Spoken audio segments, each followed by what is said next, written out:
Welcome to Live Daf, your online Daf Yomi shir.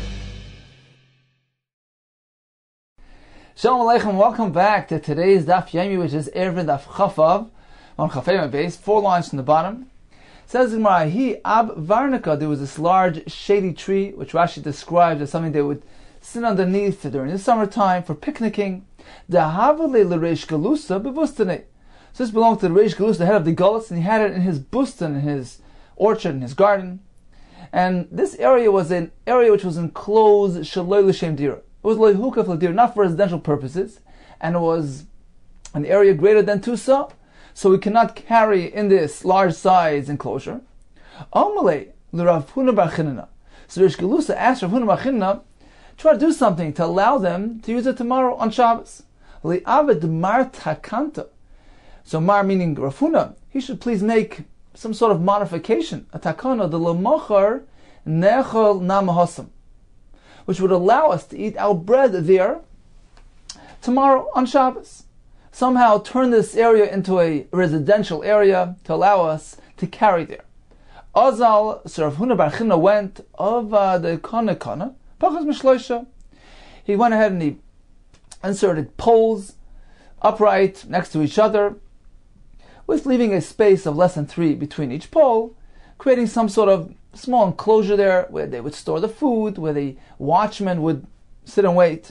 And this would be considered a makom dira, an area of dwelling, in which case the entire enclosure would now turn into a makom shehukaf l'dira. Let's see Rashi inside, 3 lines from the bottom. Avad kana pachas mishlosha tfachim. Hekef, this enclosure, could go in mechitzas kanim, dalad mechitzas. So he created these 4 mechitzas, using these sticks, kecheder, like a room, lahaniach sham balayla, hamachal, to store the food there at night, v'lodur shamash shemer, to have the watchman, the guard, stay overnight, ulamachar, itatelena b'chala pardes. Tomorrow they're able to carry the food throughout the entire orchard, this entire garden. Why? Because it turned into a residential area. The isbei shemeir beis dira, because it has a watchman, it has a dwelling area, and now it has a din of a makom shehukaf l'dira, and therefore, despite its large size, you can carry throughout this enclosure. So this was Rav Huna bar Chinana's approach. He made this makom dira and allowed carrying throughout this enclosure. Now the problem here is that what came first? Did the dira come before the enclosure, or vice versa? We learned in Daf Chavdal, first the dira needs to be present, and only then comes the mechitzas and enclose that makom dira. It's the only way to do it right. It says the Gemara, Azal Rava Shalfinu. So Rava went and he pulled out the sticks. He disapproved of Rav Huna bar Chinna's approach. It's invalid because the dira came first. Because the hekef came first. First came the mechitzas around this orchard, and then the dira afterwards. The mechitzas here don't relate to the dira. Azal Rav Papa, Rav Huna Brei Rav Yeshua. So they came along, Naktinu. They went over there and they pulled away the sticks and they actually put it away. Naktinu mi basrei. They went over and they put it away. So that nobody should go ahead and reinstate them. They actually supported. They held of Rava's approach. This is an invalid hekef l'dira. It says in Lamachar, the following day, Eisvei Ravina l'Rav. Ravina brought a raya in support of Rava, meaning this is not considered to be a proper residential enclosure. He brought a raya to Rava from a brisa, where we learn that first needs to come the dwelling, and then the mechitzas, which come to enclose that dwelling. Otherwise, the mechitzas don't relate to the dwelling. This is a brisa pertaining to Hilchos Tchumen. We know one can walk up to 2,000 amma from his place of residence, or if he's sitting in a walled city, a properly walled city, from the wall itself. That's when we begin counting 2,000 amma. Because anything within that walled city is considered to be like one residential area, and the tchum only begins outside the city. Says the brisa, depends what type of city. Ir chadasha, a newly established city, moedin la mishivasa. We count the tchum of 2,000 amas from where? From its establishment, meaning from the houses themselves, not from the wall surrounding the city. As the Gemara will tell us soon, because the wall came before the houses. Therefore, the wall doesn't relate to the homes, doesn't create this singular residential entity, and we have to count the tchum from the actual house. V'yishana, but an older city, which the Gemara soon will tell us means that the homes were established prior to the wall. So here the wall is coming to complement, to surround the homes, and it relates to the homes. It unifies them, it bonds them together, it creates a residential entity within that walled city. In which case we are meant to be maided to count the tchum michai masa from the wall. Eze chadasha, what is considered to be a chadasha, a recently established city. Vezi shana, what is considered to be an older city. Chadasha means shehukva u'sayv yashva. First, it was enclosed, surrounded with a chayma, and only afterwards was it inhabited did they build the homes. In which case, the wall here doesn't relate properly to those homes, and you begin counting the tchum from the actual home. Yishana, what is considered to be an area Yishana, where we count from the chayma itself. First it was established with homes, and afterwards they encircled it with the chayma. In which case the chayma here relates to the homes, and everything within that chayma is considered to be like one entity. And the city only ends at that wall. You begin counting, measuring, calculating the tchum from the chayma.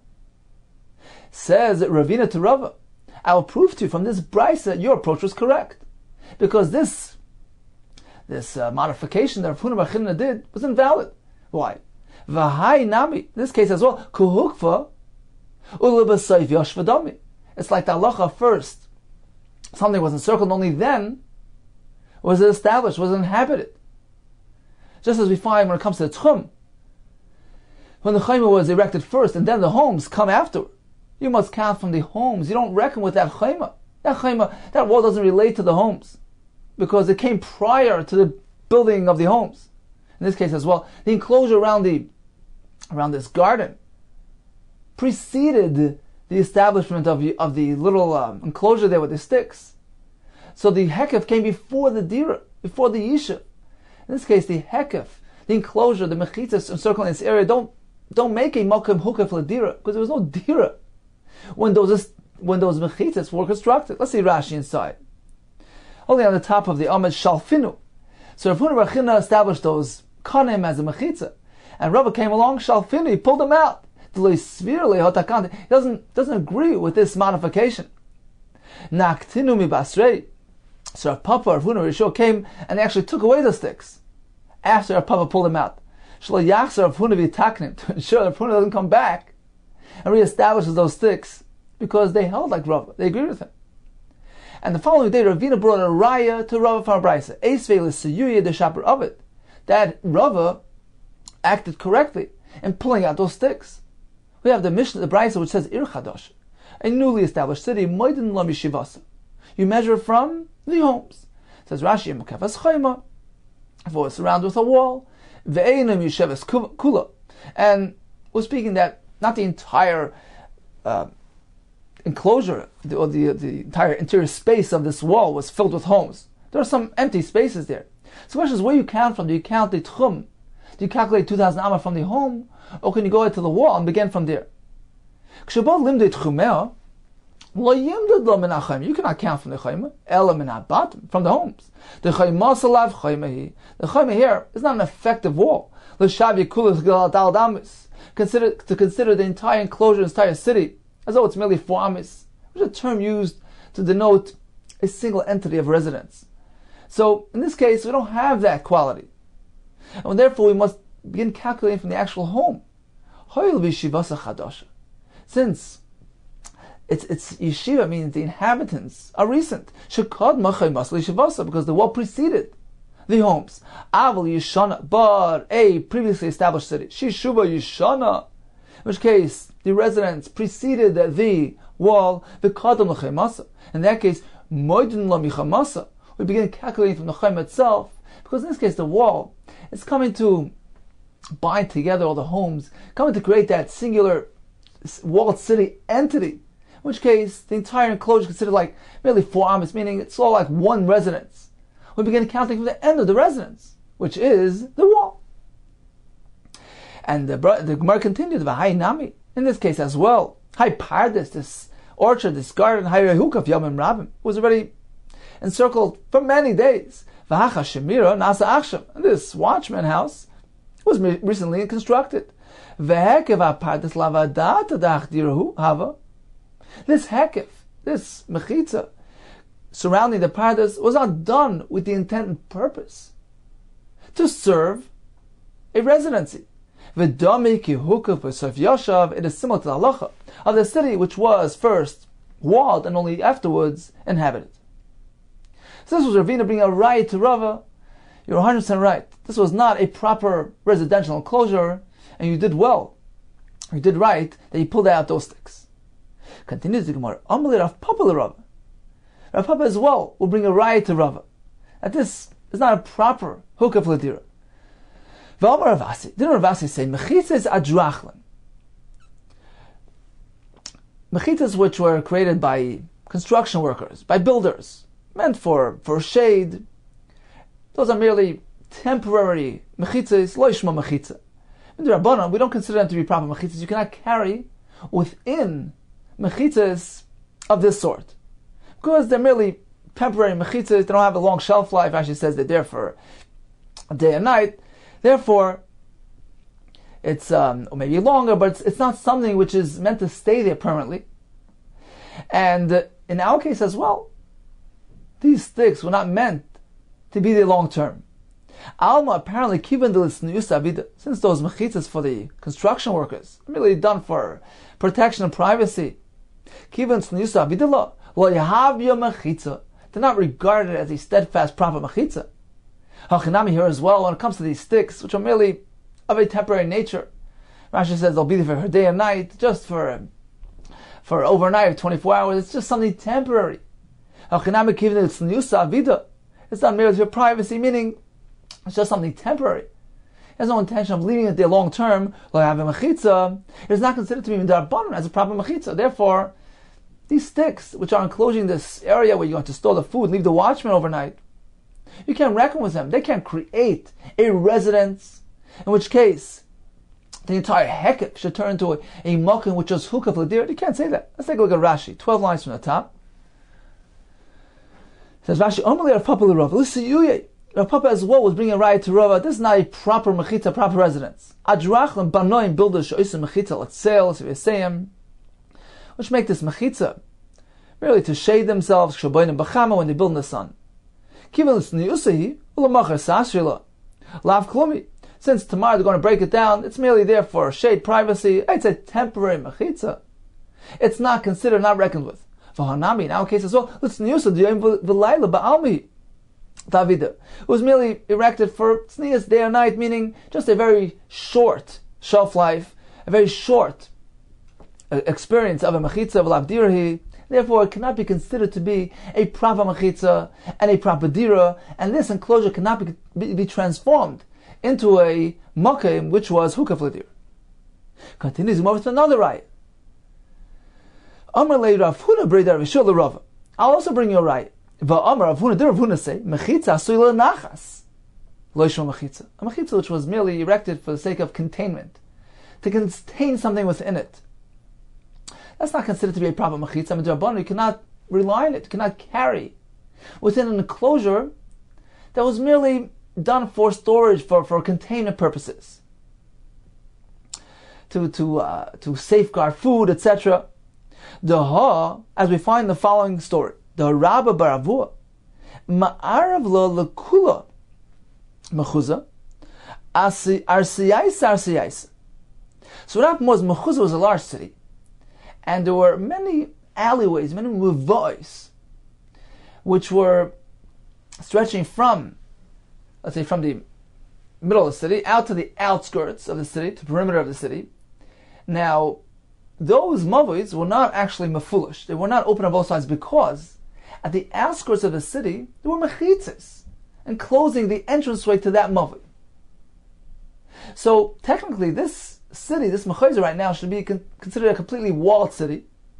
It's like one entity, in which case you can go ahead and carry throughout the city, provided you establish an Eruv Chatzeres to merge together all the residents of the city. Consider them like one residency, like one dira.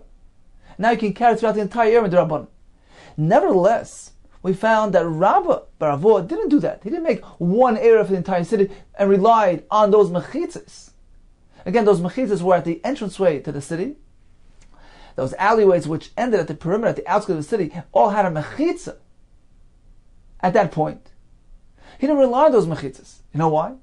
Because those mechitzas were there to protect their content. What type of content? There were these pits, which were dispersed throughout the city here, and they had animal feed in them. They had date pits, meant for oxen. So the mechitzas, which were created at the entranceway to the city, at the entranceway to those alleyways, were intended to protect the contents of those pits. Therefore, he didn't rely on them. Let's say inside. He would make an eruv for the entire mechuzah, not one singular eruv for the entire city, to rely on those mechitzas. Neighborhoods, meaning he would make a separate eruv chatzeros for each neighborhood. Why? Because he didn't regard the entire city as one entity due to those mechitzas. Because those mechitzas were there to protect the content of the pits which were contained in the city. Mishum Pira, on account of the pits, the Beituri, meant for the oxen, which contained date pits. So we see, Va'apira de Beituri, mechitzas which were constructed for this purpose, to protect the content of these pits. Kemechitza sui lenachas damya. It's like a mechitza which is merely erected lenachas, to protect the content.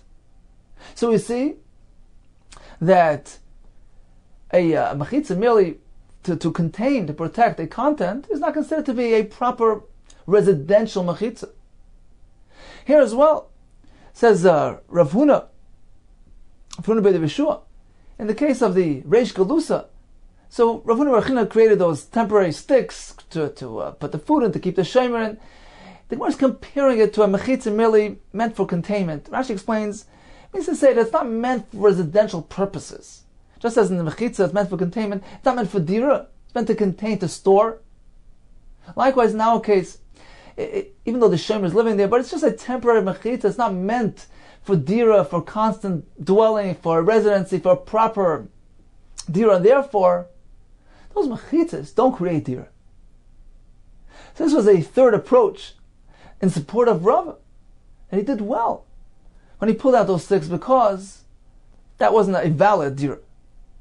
So in summary, we have three rayas to Rava. Number one, from the Brisa, which told us that when the enclosure comes before the dwelling, when the hekev comes before the dira, it is not considered to be a proper hekev ladira.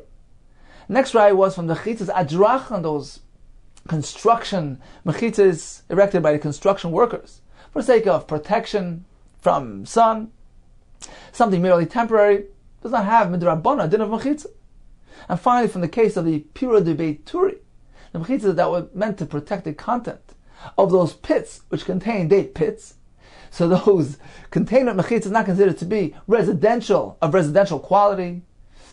Likewise, in our case, merely temporary mechitzas, these sticks, don't have residential quality and cannot be used. So the Reish Galusa, he saw what was going on. They pulled out the sticks, and they all brought rayas that it's invalid. Kari alayos, so in exasperation, he called out. He related to all these chachamim who brought rayas to invalidate this mechitza. Kari alayos Reish Galusa. He called out the pasuk which is in Yirmiyah. Chachamim heim alohara uleheitav lo yado. That chachamim to do bad, they apply their wisdom to invalidate my mechitzas. They don't know how to do good, meaning because they invalidated his mechitzas. Continues the Gemara, Omar Biloy, Shemati Rabbi Lezer afilu beiskur. So Rabbi Lezer is telling us, or Biloy is telling us in the name of Rabbi Lezer, that even a karfif which was not hukah fladira can be very large in size, up until a beiskur, which is 30 sa. That's also considered to be small enough, relatively small enough, to have some sort of residential value to it. And therefore you can carry in it, even if it's up to 30 sa. So this is much larger than the standard formula which the Chacham set forth, which is 2 sa. He holds up until 30 sa, which is the beiskur. Masnisin like Chananya. Our Mishnah here is not following Chananya, who gives us an even greater size allowance. The Sani Chananya Omer, Va'afilu Ya'boim sa, up to 40 sa. Ke'as Terat Yeshamelech. Like the walking area of the kings of the palace, they had a backyard where they would stroll and perhaps have paths there. So that also has residential value. Rashi says, Alma, Ikadira Bahachi. Apparently, this too is considered to be a Malkam Dira, a residentially used area. Therefore, he says that you can go ahead and stretch your karfif up until 40 sa and carry within it. So we have Rabbi Lo gives us a shita of 30 sa, which is the base kur, and Chananya goes a bit further to 40 sa. Amar Rabbi Yochanan, Ushnei Mikra Echad Darshu.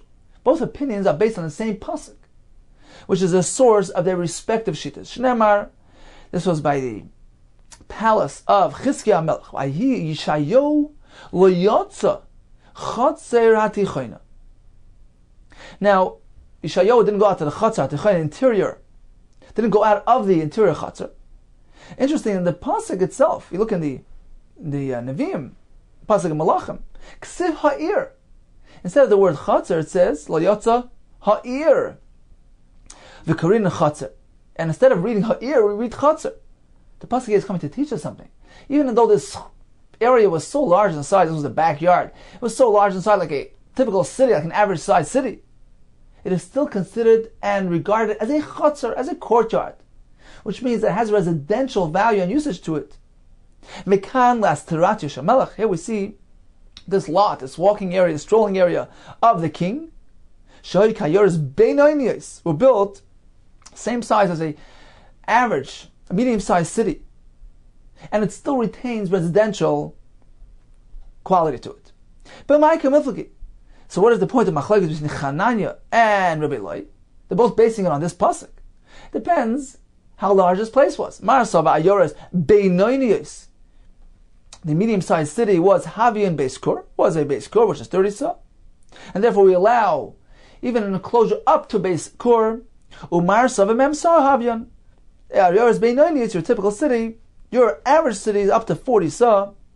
And the pasuk here tells us an area enclosed that has this area size of 30 or 40 sa is still considered to be a chatzer, a courtyard, has residential value, since we find that the king would stroll in there. So likewise, we apply a formula to any enclosure, even if it was not hukav l'dira. It is still considered to be a reasonably sized area which can have residential value to it. Says the Gemara, "V'Yishayo my bayhasam." What was Yishayo doing there in the backyard of the palace, which wasn't the entrance point of the palace? Amar Rabba bar Bachana of Yochanan, Malamit. This teaches us Shechalach Chizkiah fell ill. V'halach Yishayo v'hoishiv yeshiva al Pischai. Yishayo went over there and established the yeshiva al Pischai, at the entranceway to the palace, perhaps the back entranceway. And the point here was to protect Chizkiah from the Malach HaMavis. We know Torah protects one from the Malach HaMavis. As Mashal points out, perhaps he specifically chose the back, which is not an inhabited area where the Malach HaMavis perhaps can go ahead and sneak in, so to speak, because he's not allowed to be where the public is walking around, but in the backyard, that's where he has access. So specifically there, he chose to place the yeshiva to protect the king. We learn from here that when a Talmud Chacham falls ill, who meant to place a yeshiva at the entranceway to his home to protect him from the Malach HaMavis. Says Milsi, actually, we're not meant to do that. Why? It might endanger him further. Dilma, Asi legaruye be Satan. Perhaps the Satan who galvanizes his powers, he'll feel threatened by the yeshiva and he'll redouble his effort to bring about harm on the Talmud Chacham. Now, Ashar points out that it appears that this conclusion only applies to your typical situation of a Talmud Chacham. But Yishayo did correctly, because there was already a gzera that Chizkiah should die. So he was coming to somehow undo the gzera, so to speak, to bring additional schusim to Chizkiah. It's not your typical case where a Talmud Chacham is ill. We're not meant to instigate the Yetzer Hara and bring about perhaps an even worse situation. Continues the Gemara, V'chein shemati imenu.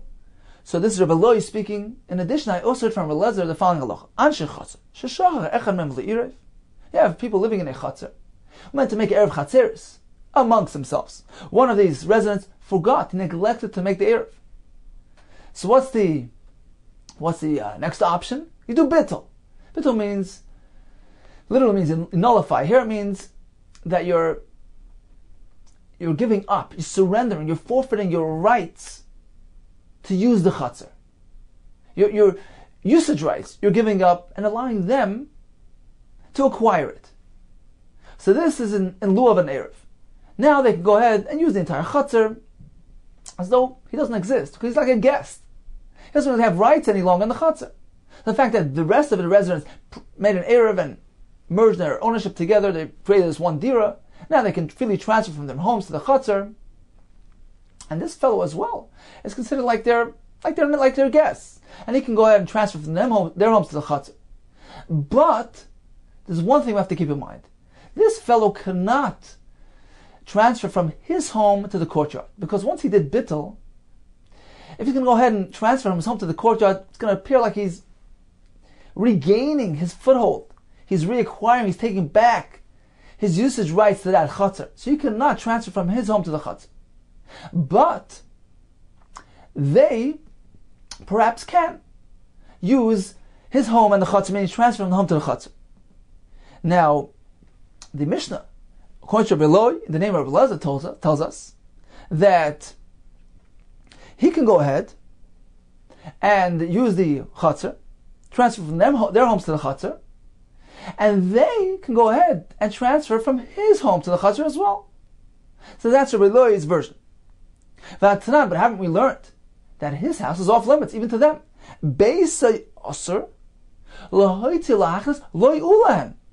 Not only can he not transfer in and out of his home, but even the rest of the residents cannot go ahead and transfer in and out of this person's home. So you have a stira between our Mishnah and the other Mishnah. Amar Rav Huna bar Yeshua, Amar Rav Sheshes, like Kasha.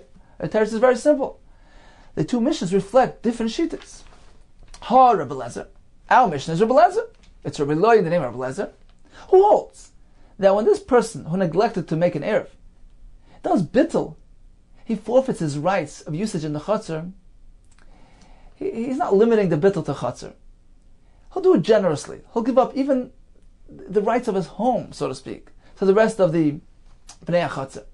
So now they can go ahead and freely transfer from his home to the chutzner as well. There's no concern here, because it all belongs to them.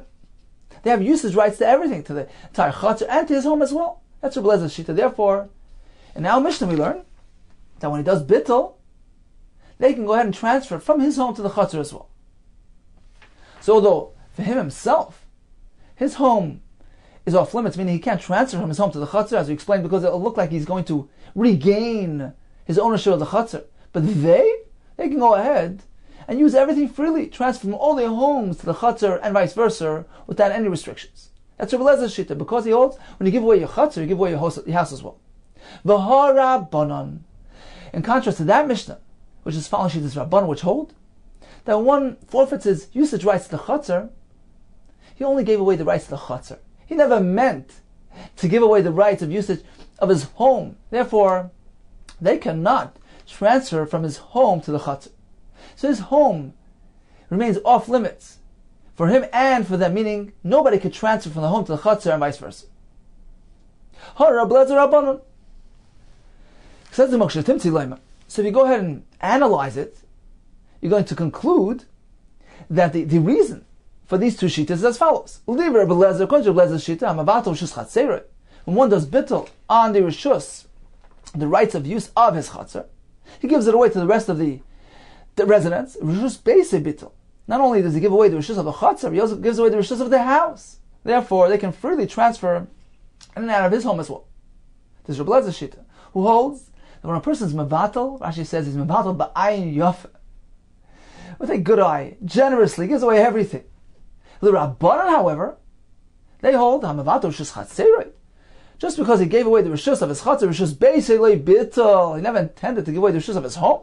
Therefore, nobody could transfer from his home to the chatzar, because his home remains personally his.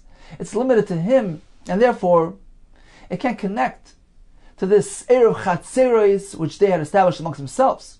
His house remains off limits for everybody.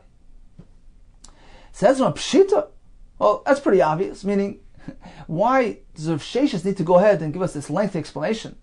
Rabbi Lezer holds that he gives everything away. Rabbanan disagree with that. Isn't that pretty obvious? What then would be the basis of that machlekes? This certainly is the most obvious explanation why Rabbi Eliezer holds when a person is mevatel the rishus to his fellow chatzar members, or you allow them to transfer in and out of his house because he gave away the house as well. Does Rabban disagree with that? Isn't that pretty obvious? That must be the reason. Why does Sheshes need to give us this lengthy explanation? Says the Gemara, Omar Rachava, Ano, myself, Rav Huna bar Chinna, myself and Rav Huna bar Chinna Targimna, we explained that apparently Rav Sheshes added this elaborate explanation. What he meant to say was that, he meant to indicate that the same reasoning will apply to another scenario as well. Meaning that because Rabbi Eliezer indeed holds that a person gives away ba'ayin yofe, gives it generously, there'll be another ramification to this halacha as well. Apparently, this added explanation was needed to teach us the following halacha. You have 5 people residing in one courtyard, and one of them neglected to make an eruv.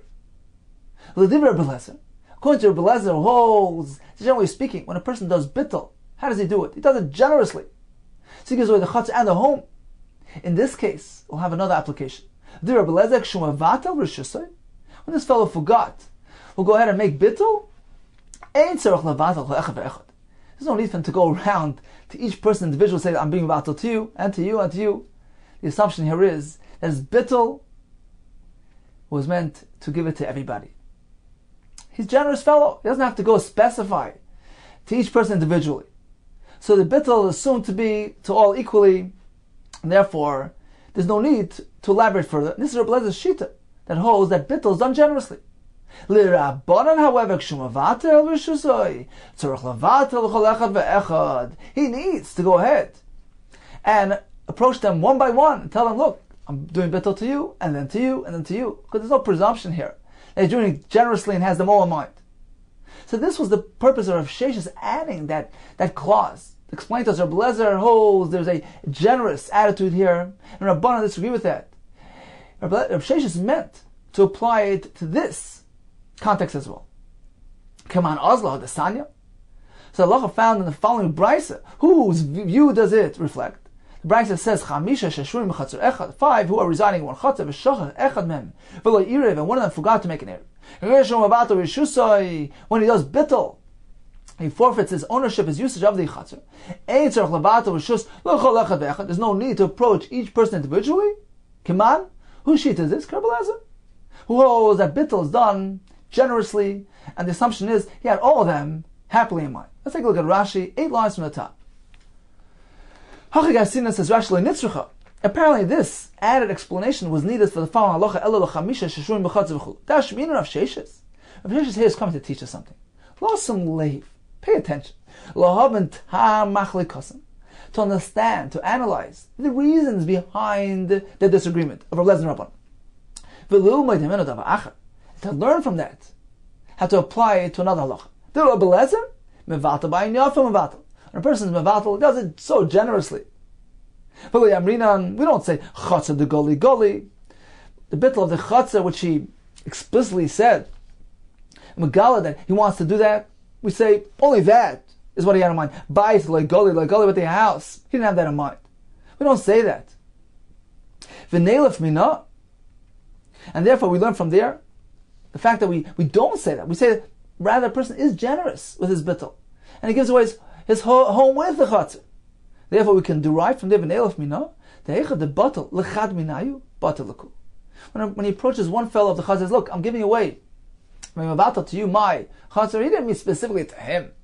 He meant to everybody equally. But we don't say leman de goli goli to the person that he explicitly spoke to. It works to or leman de goli, but to other people not. So this realizes shita. Whoa, that person is generous with his bittul, and just as he's mevatel the home with his chatzar, likewise in this case he had everybody happily in mind. In contrast to Rabbanan, who disagree, they hold the person is limited with his bittul. He gives away only what he's compelled to. Rabbanan in this case will hold he needs to go over to each person and say, look, I'm giving it to you, and to that person I'm giving it to you as well. Just as we find when it comes to the bittul of the usage of the home, it's very they hold they might like parish like bottle. Unless he specifically, since he didn't specifically state that he's giving away the home, that's not including the bittul. In this case as well, to the person who had not yet specifically stated that he's giving him the reshus, the bittul does not apply to him. The kul nasur, and therefore everybody will be also, because Rashi gives a whole explanation based on the Gemara later that the bittul needs to apply to all them equally. Okay, let's get back to the Gemara. So this was the first approach in the Gemara. We had Reb Lezer and the Rabbanan. Reb Lezer holds Ein Yafa, generous bittul, the house with the chutzner.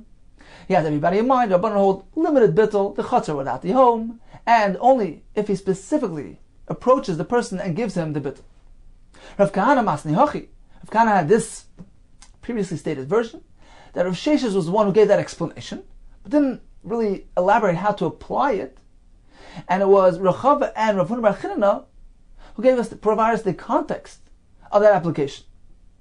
Rav Yomi Masni Hachi, he had a different version of events, same halacha, same result, but the difference will be that Rav Sheshes himself actually provided the context and the application of the halacha. Kiman Ozlam, says the Gemara, the following brisa. Who is it following? The brisa which says, Hadasani, hey sheshruim b'chatzer echad. You have 5 people in a single chatzer. Rishachach echad nav le'irav, and one I forgot to make an erev. When he does bittul, he surrenders his rights of usage in the chatzer.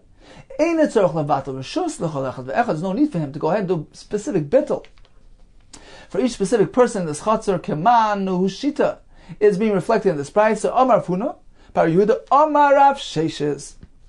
So it was Rav Sheshes himself who gave us this insight. Keman Reb Lezer.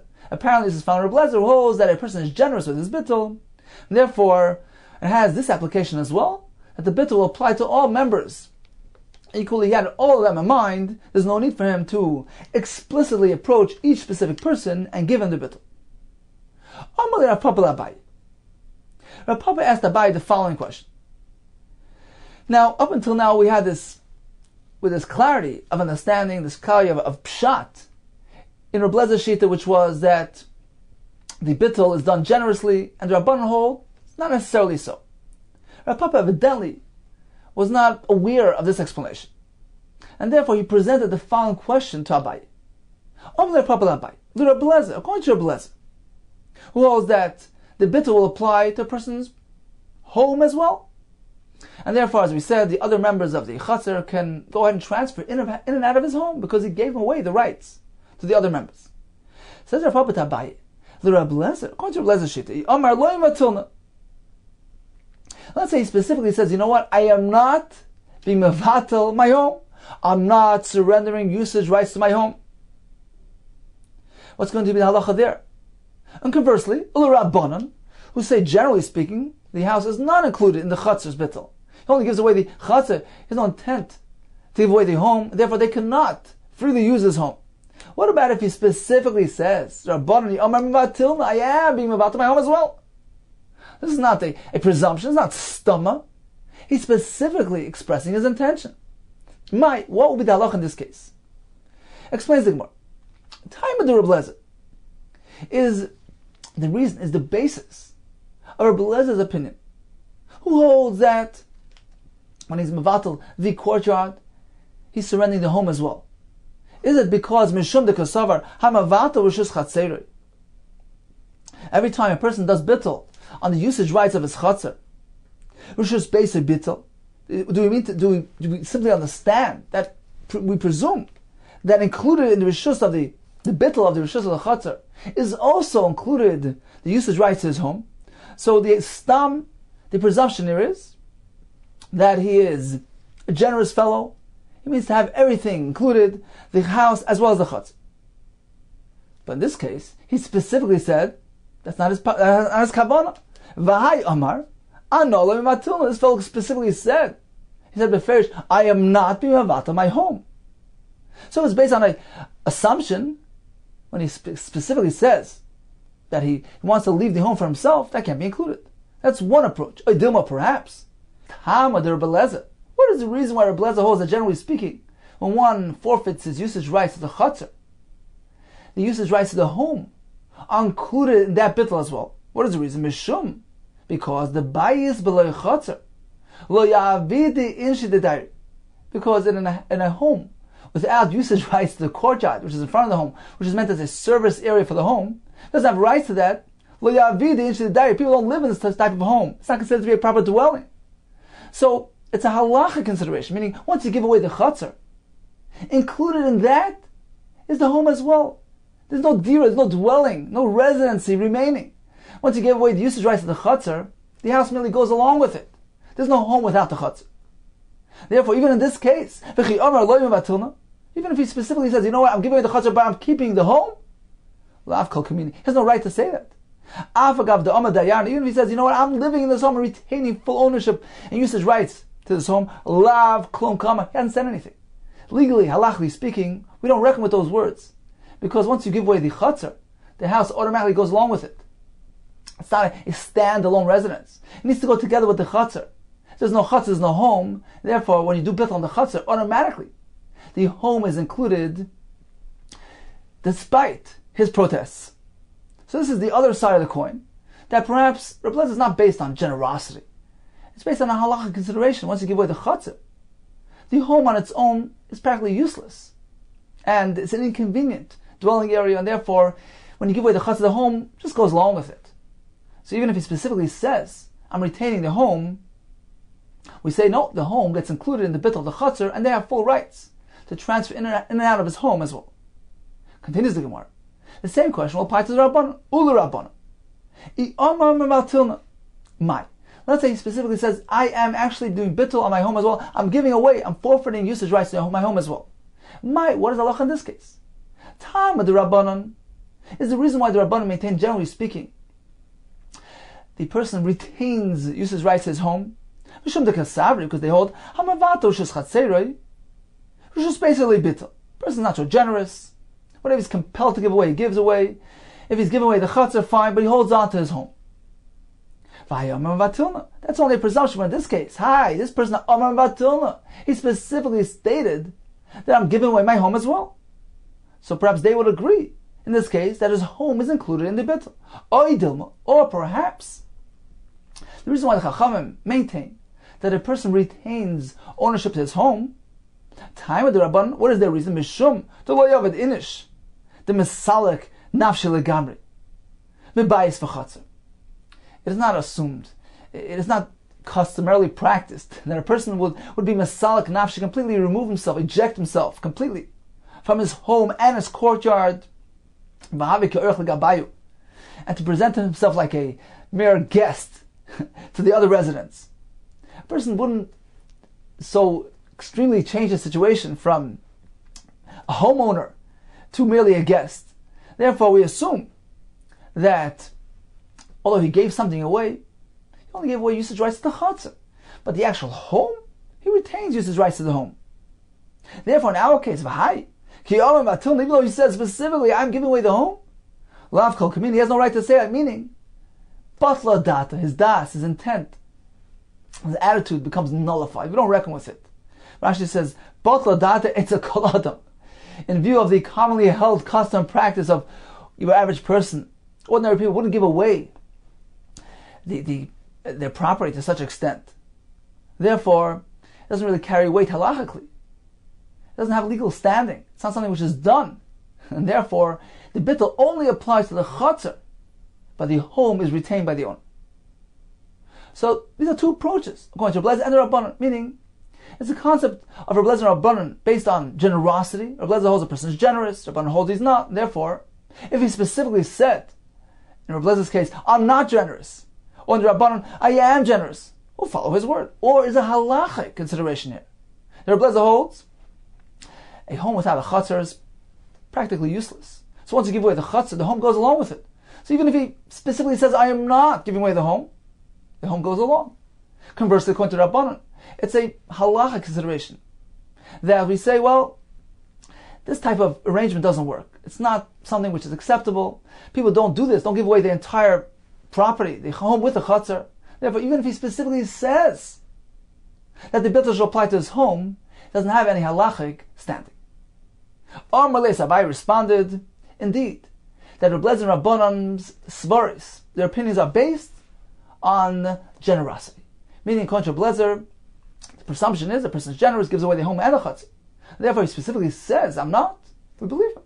And we follow that. According to Rabbanan, generally a person limits his bittul, only gives away what he has to. And if he specifically states, I'm giving away the home as well, certainly we follow it. Amalei ben the Rabbanan, ben Rablazer, kivan the goli ta'ite, goli. This person revealed his intention, meaning he articulated his intent very clearly. I'm giving away, I'm not giving away, goli. He has revealed, and we follow that to the T. Continues the Gemara, v'chein shamati mimenu. This is Rabbi Loi quoting Rabbi Lezer. I also heard from him the following halacha: sheyotzim bar kevalim b'Pesach. One can fulfill his mitzvah of murr by eating this bitter plant called arkevalim. My arkevalim, what is this?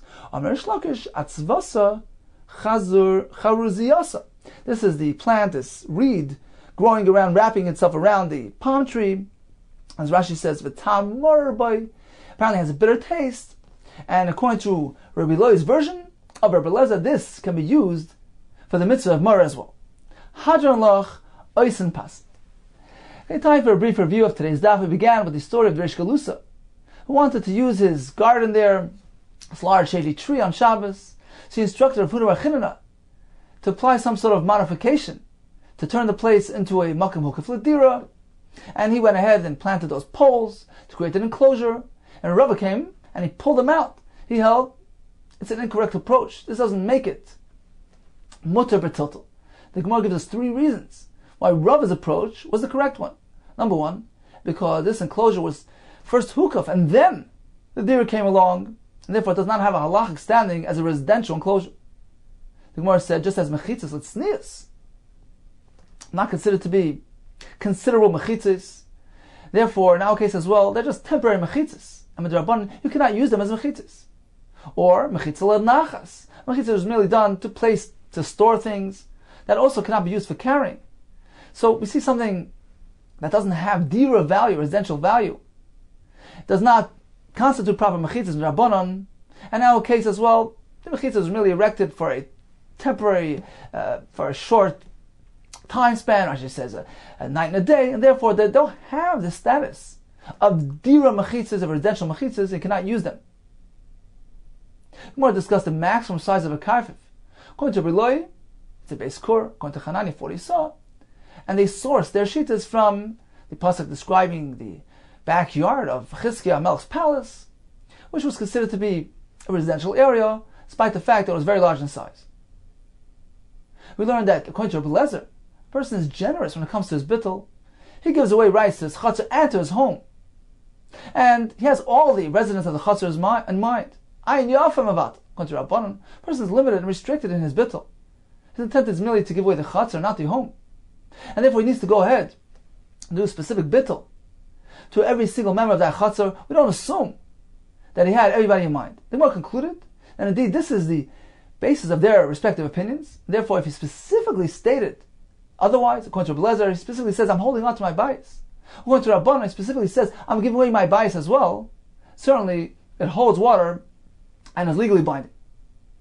And we conclude with the third halacha that Rabbi Loi quoted from Rabbi Lezer. So in summary, we have 3 halachas. Number 1, that the maximum size of the karfif, which was not hukaf l'dira, it can be up to a base kur. The second halacha named Rabbi Lezer, that person is mavata ba'ayin yafa. And the third one was that you can use the ar kevalin, this bitter plant, for the mitzvah of mar.